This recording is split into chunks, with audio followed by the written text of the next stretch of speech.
Welcome to learning method. और आज के इस लेसन में हम जानेंगे कंप्यूटर की सेकेंडरी मेमोरी के बारे में। तो सेकेंडरी मेमोरी को जानने से पहले हम प्राइमरी मेमोरी की कुछ कमियों जानते हैं जिसकी वजह से हमें सेकेंडरी मेमोरी का यूज करना पड़ा। तो प्राइमरी मेमोरी की कुछ कमियां थी, वो थी मोर कॉस्टली। प्राइमरी मेमोरी जो है वो ज़्यादा महंगी थी। दूसरी थी कि उसकी कैपेसिटी डेटा को स्टोर करने की लिमिटेड थी, ज़्यादा स्टोर नहीं करवा पाएंगे क्योंकि ज़्यादा कैपेसिटी रखेंगे तो और ज़्यादा महंगी हो जाएगी। और नॉन पोर्टेबल थी। तो ये कुछ कमियां थी जिसकी वजह से हमें सेकेंडरी मेमोरी का यूज करना पड़ा। तो सेकेंडरी मेमोरी जो है उसके कुछ मुख्य फीचर्स की बात करें तो all computers you additional memory called auxiliary memory और सेकेंडरी मेमोरी। सभी कंप्यूटर्स जो है एक एडिशनल मेमोरी का यूज करते हैं जिसे ऑक्सिलरी या सेकेंडरी मेमोरी कहते हैं। Secondary memory is non volatile and has lower cost per bit store. जो सेकेंडरी मेमोरी है वो नॉन वॉलेटाइल प्रकार की होती है और डेटा को जो है वो लो कॉस्ट में पर बिट स्टोर करवाती है। लेकिन प्राइमरी मेमोरी क्या होती है, वॉलेटाइल और नॉन वॉलेटाइल दोनों प्रकार की होती है। सेकेंडरी जो है वो नॉन वॉलेटाइल प्रकार की होती है। Secondary memory is not directly accessed bye computer processor. Secondary memory को जो कंप्यूटर प्रोसेसर सीपीयू है वो डायरेक्टली एक्सेस नहीं करता है। डायरेक्टली एक्सेस जैसे रैम को प्रोसेसर जो है डायरेक्ट एक्सेस करता है, उसी प्रकार सेकेंडरी मेमोरी को डायरेक्ट एक्सेस नहीं करता है। सेकेंडरी मेमोरी को डायरेक्ट एक्सेस जो है वो रैम जो है वो एक्सेस करती है, उसके बाद में प्रोसेस डेटा का प्रोसेस होता है। Secondary memory device are slower because they are electromechanical. Secondary memory जो है वो स्लो होती है क्योंकि ये इलेक्ट्रोमैकेनिकल होती है। और हाई कैपेसिटी, सेकेंडरी मेमोरी की डेटा स्टोर करने की कैपेसिटी जो है वो हाई होती है देन सेकेंडरी प्राइमरी मेमोरी से। पोर्टेबल, सेकेंडरी मेमोरी जो है वो पोर्टेबल होती है, उसको कहीं भी हम ले जा सकते हैं, दूसरे कंप्यूटर्स में लगा सकते हैं या फिर कुछ भी कर सकते हैं। तो ये कुछ मुख्य फीचर्स हुए जिसके बाद हमें पता चला कि सेकेंडरी मेमोरी क्या होती है। अब सेकेंडरी मेमोरी के टाइप्स की अगर हम बात करें तो बेसिक दो प्रकार होते हैं। एक होता है सीक्वेंशियल एक्सेस डिवाइसेस, दूसरी होती है डायरेक्ट एक्सेस डिवाइसेस। तो सीक्वेंशियल एक्सेस डिवाइसेस ये होती है मैग्नेटिक टेप्स, उसी प्रकार डायरेक्ट एक्सेस डिवाइसेस जो होती है वो तीन प्रकार की होती है, मैग्नेटिक डिस्क, ऑप्टिकल डिस्क और मेमोरी स्टोरेज डिवाइसेस। तो मेमोरी स्टोरेज डिवाइसेस जो है वो पेन ड्राइव्स और मेमोरी कार्ड्स है जिसके बारे में हम बात करेंगे आगे। तो सबसे पहले हम सीक्वेंशियल एक्सेस डिवाइसेस को देखते हैं। सीक्वेंशियल एक्सेस डिवाइसेस के फीचर्स अगर हम देखें तो in computer sequential access device is a class of data stores devices that read and write store data in sequence. कि अगर सीक्वेंशियल एक्सेस डिवाइसेस है जो डेटा स्टोर करती है वो उसको हम रीड और राइट करेंगे डेटा को तो वो सीक्वेंस में ही होता है। जैसे मान सकते हैं कि अगर हमें घर की छत पे जाना है तो हम सीढ़ियों से चढ़ेंगे, तो डायरेक्ट 8वीं 10वीं सीढ़ी पे नहीं जाएंगे, हम पहली सीढ़ी से दूसरी सीढ़ी ऐसे ऐसे करके छत पे चढ़ेंगे। उसी प्रकार से सीक्वेंशियल में क्या होता है कि हम पहले डेटा जो पहली डेटा उसको एक्सेस करेंगे, दूसरी तीसरी, इसी प्रकार से आगे बढ़ेंगे। तो सीक्वेंशियल एक्सेस इसी प्रकार से चलता है। In this constraint to random access memory when data can be accessed in any order। तो रैंडम एक्सेस मेमोरी जो है वो किसी जगह से डेटा को डायरेक्टली एक्सेस कर लेता है, लेकिन रैंडमली एक्सेस कर लेता है, लेकिन सीक्वेंशियल में इसके विपरीत होता है। सीक्वेंशियल में डायरेक्ट एक्सेस नहीं किया जाता डेटा को। थर्ड है magnetic tape is example of sequential access devices. तो सीक्वेंशियल एक्सेस डिवाइस है उसका मैग्नेटिक टेप एक उदाहरण है। Sequential access is the type of memory more likely to be used for permanent storage। तो sequential access devices जो है data को परमानेंट स्टोर करता है। तो अब हम देखेंगे मैग्नेटिक टेप। और मैग्नेटिक टेप के कुछ फीचर्स की अगर बात करें तो magnetic tape was developed in Germany in 1928 based on magnetic wire recording.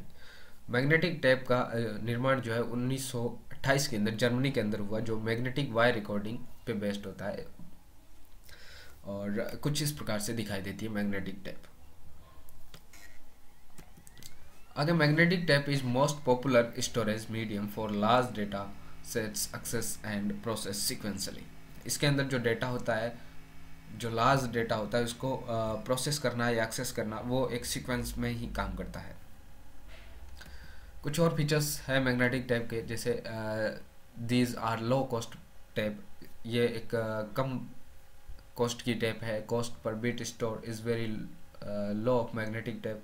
तो इसमें डेटा को स्टोर करवाने के लिए जो कॉस्ट आती है पर बिट, वो बहुत ही कम होती है मैग्नेटिक टैब के अंदर।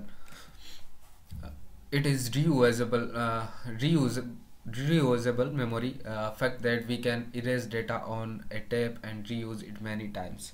तो ये मेमोरी जो है रीयूजेबल होती है, और इसमें जो डेटा है उसको इरेज कर सकते हैं, उस जगह न्यू डेटा को इनपुट कर सकते हैं या फिर स्टोर करवा सकते हैं। अगर storage capacities are unlimited because it can be use for large data sets. तो इसके अंदर कैपेसिटी अनलिमिटेड होती है, क्योंकि आप जितनी टैप लेंगे उसके ऊपर उतनी डेटा स्टोर करवा सकते हैं। Magnetic tap medium is a plastic ribbon usually half inch and quarter inch wide and 50 to 2024 feet long. तो ये टैप जो होती है ये आधा इंच और 1.25 इंच चौड़ी होती है, जो 50 से 2500 फीट लंबी होती है। Its surface has coatings such as iron oxide or chromium oxide that can record data by magnetization। तो इसका सरफेस जो होता है, इसके ऊपर आयरन ऑक्साइड और क्रोमियम ऑक्साइड की कोटिंग की होती है। इसके ऊपर मैग्नेटाइजेशन के द्वारा डेटा रिकॉर्ड किया जाता है, डेटा स्टोर किया जाता है। उसके बाद में हम देखेंगे डायरेक्ट एक्सेस स्टोरेज डिवाइसेस। तो डायरेक्ट एक्सेस स्टोरेज डिवाइसेस के फीचर्स देखें तो direct access storage device allow to access of any data और instructions directly by location it by its index number और address and directly access in each location. तो इसके अंदर क्या होता है कि एड्रेस और इंडेक्स नंबर से हम डायरेक्टली डेटा को एक्सेस कर लेते हैं, चाहे किसी भी लोकेशन पे पड़ी हुई डेटा उसको डायरेक्टली एक्सेस कर लेते हैं। इसमें सीक्वेंशियल एक्सेस की ज़रूरत नहीं होती है। तो ये डायरेक्ट या रेंडमली हम किसी जगह पड़ी डेटा को एक्सेस कर लेते हैं। These डिवाइस आर फिक्स्ड और रिमूवेबल स्टोरेज डिवाइसेस। तो इस प्रकार की डिवाइसेस फिक्स और रिमूवेबल दोनों प्रकार की होती है, पोर्टेबल और नॉन पोर्टेबल दोनों प्रकार की होती है। Direct access is faster than sequential access. Direct access जो है वो सीक्वेंशियल से फास्ट होता है, but it's require more some external mechanism. लेकिन इसके अंदर कुछ रिक्वायरमेंट होती है एक्सटर्नल मैकेनिज्म की। मैग्नेटिक डिस्क, ऑप्टिकल डिस्क और memory storage device are example of direct access storage device. तो मैग्नेटिक डिस्क, ऑप्टिकल डिस्क और मेमोरी स्टोरेज डिवाइसेस कुछ उदाहरण है डायरेक्ट एक्सेस डिवाइसेस के। आगे बढ़ते हैं और सबसे पहले हम देखेंगे मैग्नेटिक डिस्क को। तो magnetic disk are the most popular direct access secondary storage devices. तो डायरेक्ट एक्सेस डिवाइस के अंदर मैग्नेटिक डिस्क मोस्ट पॉपुलर है। और magnet disk is a thin circular plate of metal और प्लास्टिक। मेटल और plastic की एक सर्कुलर एक गोल प्लेट होती है। Its surface on both sides have a coating such as iron oxide that can record data by magnetization. जो plate होती है उसके ऊपर कोटिंग की जाती है आयरन ऑक्साइड की, और उसके ऊपर मैग्नेटाइजेशन के द्वारा डेटा को रिकॉर्ड करवाया जाता है। Magnetic disks are less expensive than RAM and can store large amount of data, but data access rate is slower। Magnetic disk के अंदर डेटा को store magnetic disk are less expensive than RAM से काफ़ी ज़्यादा सस्ती होती है data को स्टोर करवाने में, और इसके अंदर डेटा जो है वो लार्ज अमाउंट में होता है, और इसकी एक्सेस रेट जो है वो स्लो होती है मैग्नेटिक डिस्क रैम से। मैग्नेटिक डिस्क की अगर डेटा को एक्सेस करने की जो स्पीड होती है वो रैम से कम होती है, लेकिन इसमें डेटा जो है वो लार्ज अमाउंट में स्टोर करवा सकते हैं। डेटा कैन बी मॉडिफाइड और can be delete easily in the magnetic disk और and record new data on it erased old data in the same area automatically. तो मैग्नेट डिस्क के अंदर modify कर सकते हैं, डेटा को डिलीट कर सकते हैं और न्यू डेटा को रिकॉर्ड कर सकते हैं। जैसे ही हम न्यू डेटा को रिकॉर्ड करेंगे, उस जगह पर पड़ा पुराना डेटा, अगर पहले का डेटा पड़ा है और उस जगह पर हमने न्यू डेटा रिकॉर्ड कर दिया, तो उस जगह पे जो डेटा पड़ा था पहले वो ऑटोमेटिकली इरेज हो जाएगा। अब मैग्नेटिक डिस्क स्टोरेज का ऑर्गेनाइजेशन अगर हम देखें तो किस प्रकार से अगर इसके अंदर डेटा को स्टोर किया जाता है, तो the surface of disk is divided into concentric circles known as a track. The outermost track is the number 0 and innermost track is the last track. तो कॉन्सेंट्रिक ट्रैक सर्किल्स बनाए जाते हैं जिनको ट्रैक्स कहा जाता है, और जो बाहरी ट्रैक होता है इस प्रकार से सर्किल्स बनाए जाते हैं जो इन्हें ट्रैक बोला जाता है, और बाहरी ट्रैक होता है उसको नंबर 0 दिया जाता है, और सबसे लास्ट ट्रैक होता है उसको लास्ट नंबर दिया जाता है। तो 0 से स्टार्ट होता है अंदर तक, जैसे मान लेते हैं इसके अंदर 6 ट्रैक है तो बाहर का 0 हो गया, अंदर का 0 5, तो नंबरिंग अगर इस प्रकार से देंगे तो tracks are further divide into sector. तो ये जो ट्रैक्स है इनको और डिवाइड कर देंगे सेक्टर के अंदर, और sector is the smallest unit that can be read और राइट ऑन ए डिस्क। तो डेटा को रीड और राइट करना एक डिस्क के अंदर, तो उसके लिए सबसे स्मॉल यूनिट है सेक्टर। तो डिस्क हैज़ 8 और मोर सेक्टर्स पर ट्रैक। तो एक ट्रैक के अंदर 8 या इससे अधिक सेक्टर्स होते हैं। इस प्रकार से आप देख सकते हैं यहाँ पे 8 सेक्टर्स बनाए हैं एक ट्रैक के अंदर, तो इस प्रकार से अलग डिवाइड कर सकते हैं। तो इस प्रकार से इसके अंदर आप देख रहे हैं कि एक ट्रैक के अंदर 8 सेक्टर है, और यहाँ टोटल 6 ट्रैक है, तो 48 सेक्टर्स टोटल हो चुके हैं इसके अंदर। और इस प्रकार से कुछ मैग्नेटिक डिस्क का ऑर्गेनाइजेशन होता है। अब हम बात करेंगे टाइप्स की। तो 2 प्रकार के होते हैं मैग्नेटिक डिस्क, एक होता है हार्ड डिस्क, दूसरा फ्लॉपी डिस्क। तो यहाँ हम हार्ड डिस्क की बात करेंगे। Hard disk are flat circular plate made aluminium और glass coated with the magnetic material, जो कि हमने पहले देखा था कि एक सर्कुलर प्लेट होती है जो कि एल्युमिनियम और ग्लास से बनी होती है, उसके ऊपर कोटेड किया जाता है मैग्नेटिक मटेरियल का। Hard disk was introduce in the year 1956 by IBM। तो IBM ने 1956 के अंदर हार्ड डिस्क को इंट्रोड्यूस करवाया, और इस प्रकार से हार्ड डिस्क कुछ होती है। यहाँ आप देख रहे होंगे कि इसके अंदर ये प्लेटें लगी हुई है, कुछ इन प्लेटों के ऊपर जो है डेटा ट्रैक्स के अंदर, और ट्रैक्स को फिर सेक्टर्स के अंदर डिवाइड करके वहाँ पे डेटा को स्टोर करवाया जाता है मैग्नेटिक मटेरियल के द्वारा। और अब हम देखें, the hard disk is secondary storage device which design to store data permanently. Hard disk को सेकेंडरी स्टोरेज डिवाइस है जिसको डिज़ाइन ही डेटा को परमानेंट स्टोर करने के लिए किया गया है। अब हम कुछ और फीचर्स देखें तो HSDs are a type of non volatile storage. तो हार्ड डिस्क जो है नॉन वोलेटाइल स्टोरेज है, return store data even when power off करने के बाद भी डेटा इसके अंदर इरेज नहीं होगा, वो रिटर्न हो जाएगा। Data are store on their surface in concentric tracks sectors जो होते हैं ट्रैक्स बने होते हैं उनके अंदर डेटा को स्टोर किया जाता है। Hard disc use in personal computer can be terabyte of information. तो हार्ड डिस्क के अंदर हार्ड डिस्क जो है वो कंप्यूटर्स के अंदर टेराबाइट्स के अंदर 1 TB 2 TB इस हिसाब से क्या डेटा को स्टोर करवाता है। Most common use size are 1 inch, 2.5 inch and 3.5 inch. तो यहाँ पे 3 मोस्ट कॉमन साइज है, 1 इंच, 2.5 इंच और 3.5 इंच। तो 2.5 इंच जो है मोस्टली लैपटॉप के अंदर यूज होता है, और 3.5 इंच जो है वो कंप्यूटर्स डेस्कटॉप के अंदर यूज होता है। अब हम बात करेंगे फ्लॉपी डिस्क की। 2 प्रकार होते हैं, हार्ड डिस्क और फ्लॉपी डिस्क। मैग्नेटिक डिस्क है। तो फ्लॉपी डिस्क के मोस्ट फीचर्स की अगर देखें तो floppy disk is also known as a floppy disk drive. तो फ्लॉपी डिस्क ड्राइव को फ्लॉपी डिस्क ड्राइव भी कहते हैं, लेकिन डिस्क ड्राइव जो है वो फ्लॉपी डिस्क के ऊपर डेटा को रीड और राइट करने का काम करती है। Floppy disk was introduce in year 1967 by IBM। ये भी IBM ने इंट्रोड्यूस कराया 1967 के अंदर। तो इस प्रकार से कुछ होती है फ्लॉपी डिस्क। और floppy disk is a magnetic store medium of computer system. Computer system के लिए यह भी मैग्नेटिक स्टोर मीडियम है।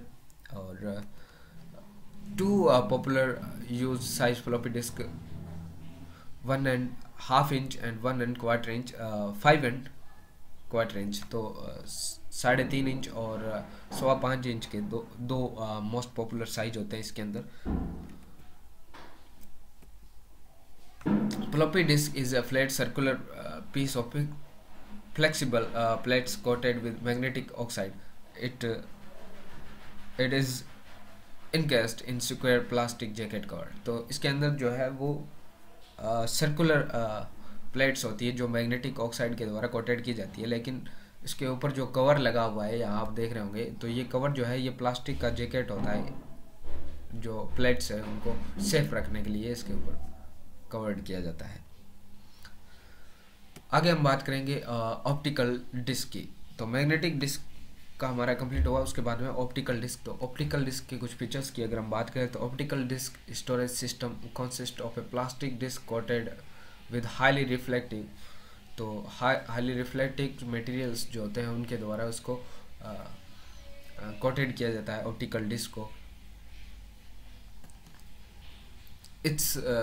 It use laser beam technology for read write data on disc surface. जो ये ऑप्टिकल डिस्क होती है इनकी सरफेस पे जो डेटा होता है वो लेजर बीम टेक्नोलॉजी के द्वारा रीड और राइट किया जाता है।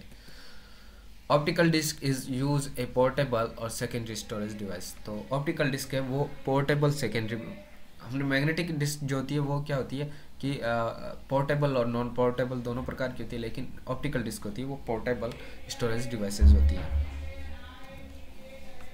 Modern computer system extensively use optical disk, a random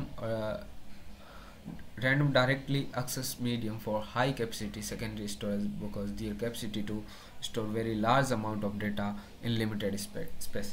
ये क्या है, randomly और directly access करता है डेटा को, और इसके अंदर क्या होता है थोड़ी सी जगह के अंदर लार्ज अमाउंट डेटा को स्टोर करवा सकते हैं। Commonly use type of optical disc. Optical disc के कुछ कॉमन टाइप्स है जो ये CD-ROM, CDR, CDRW and DVD। तो ये कुछ टाइप्स हैं मोस्ट। तो हम बात करेंगे अब ऑप्टिकल डिस्क के ऑर्गेनाइजेशन की। तो optical disk has one long track starting at the outer edge and spiralling inward to centre. तो इस प्रकार से कुछ डिस्क के ऊपर इस प्रकार से एक सर्किल होता है और जो कि बाहरी एज यहाँ से स्टार्ट होता है और ये सेंटर की तरफ राउंडेड होता है स्प्रिंग की तरह। Spiral track organise divided into spiral track of an optical disk into equal length. तो ये जो ट्रैक होता है इसको बराबर भागों के अंदर डिवाइड कर दिया जाता है और उसके अंदर डेटा को स्टोर करवाया जाता है। अब हम बात करेंगे CD-ROM की। तो CD-ROM के कुछ फीचर्स देखें तो CD-ROM stand for compact disc read only memory. तो CD-ROM जो है वो एक compact disc read only memory है, इसकी फुल फॉर्म जो है CD-ROM की। The CD-ROM can be read by computer with a optical disc drive. तो CD-ROM को रीड करने के लिए ऑप्टिकल डिस्क ड्राइव की ज़रूरत पड़ती है कंप्यूटर के अंदर जो होता है।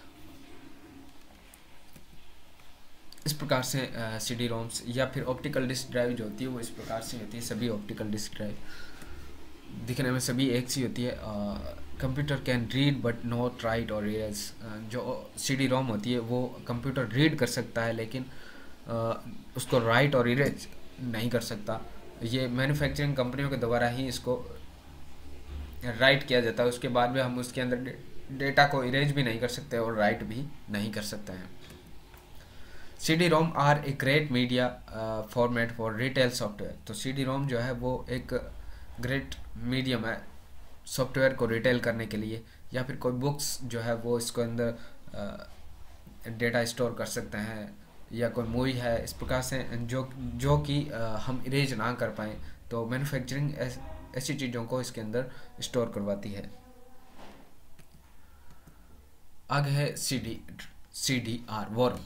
तो WORM stand for write once read only. तो वर्म्स की फुल फॉर्म है राइट ऑन्स रीड मैनी। वहीं CDR की फुल फॉर्म है compact disk recordable. We can write data only once on WORM disk but can read it many times. ये WORM disk होती है उसके अंदर हम एक से एक बार ही उसके अंदर डेटा को राइट कर सकते हैं, उसके बाद में रीड तो जितना मर्जी है उतनी बार कर सकते हैं, इसीलिए इसकी फुल फॉर्म है राइट ऑन रीड मैनी। तो राइट एक बार कर सकते हैं, उसके बाद में रीड मर्जी है उतनी बार करो। CDR was first published in 1988 by Philips and Sony। तो इसका पब्लिश जो है वो 1988 के अंदर फिलिप्स और सोनी के द्वारा हुआ। ये भी दिखने में सेम ही होती है, सभी ऑप्टिकल डिस्क दिखने में सेम ही होती है।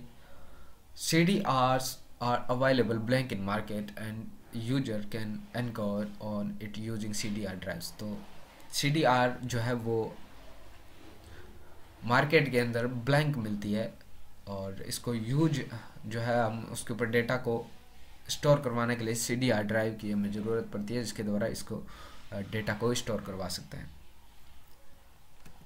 इसके बाद में हमारे पास है CDRW। तो CDRW की फुल फॉर्म हो जाती है compact disc read only, sorry read write, read और राइट। तो कॉम्पैक्ट डिस्क रीड और write. CDRW is digital optical disc store format introduce in 1997। 1947 के अंदर इसको इंट्रोड्यूस हुई। और CDRW is very similar to worm disc. जो CDR थी उसके सिमिलर ही है CDRW, with expectations that we can erase its previous content and write on multiple times। लेकिन इसके अंदर क्या होता है कि हम डेटा को इरेज कर सकते हैं, पहले जो डेटा स्टोर है, और उस जगह पे न्यू डेटा को स्टोर करवा सकते हैं। CDRW disc are little expensive than CDR disc. CDRW जो है वो महंगी है CDR से, but great cost saving because of their erase और री राइट कैपेबिलिटी। तो इसके अंदर ये एक ग्रेट ऑफर है कि आप डेटा को इरेज कर सकते हैं और री राइट कर सकते हैं, लेकिन CDR के अंदर ऐसा नहीं होता है। CDR can be written, read, erase और री right.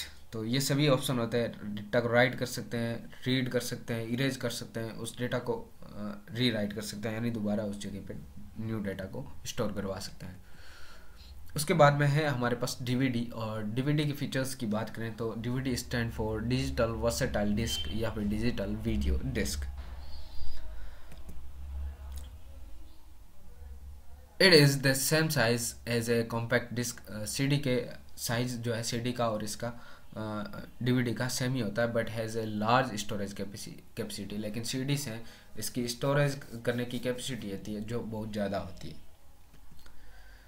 DVD format was introduce and developed in 1995 and released in 1996। तो ये मार्केट के अंदर रिलीज तो 1996 के अंदर हुई, लेकिन ये डेवलप्ड 1995 के अंदर हो गई थी। Data can be read only on DVD ROM but can not return और इरेज। जैसे CD रोम होता है उसी प्रकार DVD रोम भी होता है। तो DVD रोम के अंदर डेटा को जो मैन्युफैक्चरिंग द्वारा ही राइट किया जाता है, उसके बाद में हम सिर्फ रीड ही कर सकते हैं, उसके अंदर डेटा को राइट नहीं कर सकते हैं और डेटा को इरेज भी नहीं कर सकते हैं। उसके बाद में CDR। तो DVD-R, ये भी CDR की तरह ही होता है, ब्लैंक ही मिलता है मार्केट से। और उसके बाद के अंदर हम DVD रिकॉर्डर के द्वारा इसके अंदर डेटा को रिकॉर्ड करवा देंगे, उसके बाद में रीड कर सकते हैं। एक बार ही एक टाइम ही इसके अंदर भी डेटा को रिकॉर्ड सिर्फ वन टाइम ही होगा, उसके बाद में रीड जो है वो मैनी टाइम कर सकते हैं। उसके बाद में री राइटेबल DVDs जो कि है DVD-RW और DVD-RAM can be recorded and erased many time. तो ये DVDs जो होती है DVD-RW और DVD-RAM, इसके अंदर डेटा को रिकॉर्ड करा सकते हैं, इरेज करा सकते हैं, जितनी मर्जी उतनी बार भी हम डेटा को री राइट और रीड कर सकते हैं। अब हम बात करेंगे फ्लैश ड्राइव पेन ड्राइव्स की। फ्लैश ड्राइव्स जो कि मेमोरी स्टोरेज डिवाइसेस होती हैं। Flash drive is a small storage device that can be used to transfer file from one computer to another computer. Flash pen drive जो है एक computer से दूसरे कंप्यूटर में डेटा को ट्रांसफ़र करने के लिए यूज होती है। Mostly a user simply plugged into a USB port of a computer. तो कंप्यूटर के USB पोर्ट से इसको प्लग्ड कर सकते हैं। पेन ड्राइव कुछ इस प्रकार से दिखती है हमें, इस प्रकार से होती है। और flash drive is non volatile EEPROM chip होती है। फ्लैश ड्राइव जो है नॉन वॉलेटाइल होती है और electrical erasable programmable read only memory होती है।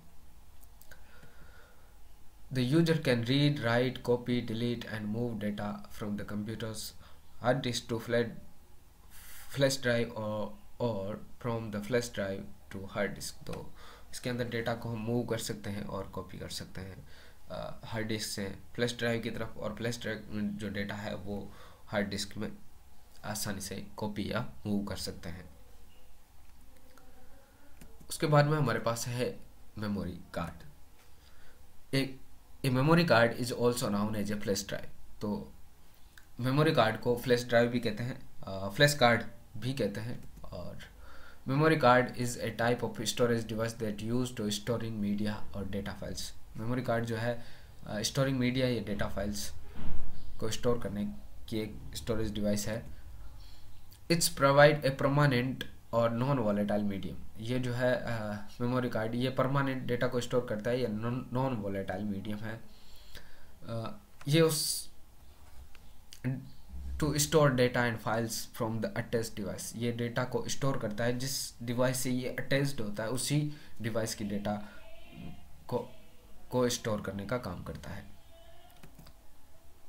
Memory card are commonly use in small such as cameras and phones. Memory card जो है कॉमनली फ़ोन के अंदर, कैमरे के अंदर, इस प्रकार से कई जो स्मॉल डिवाइसेस होती है उनके अंदर यूज होता है।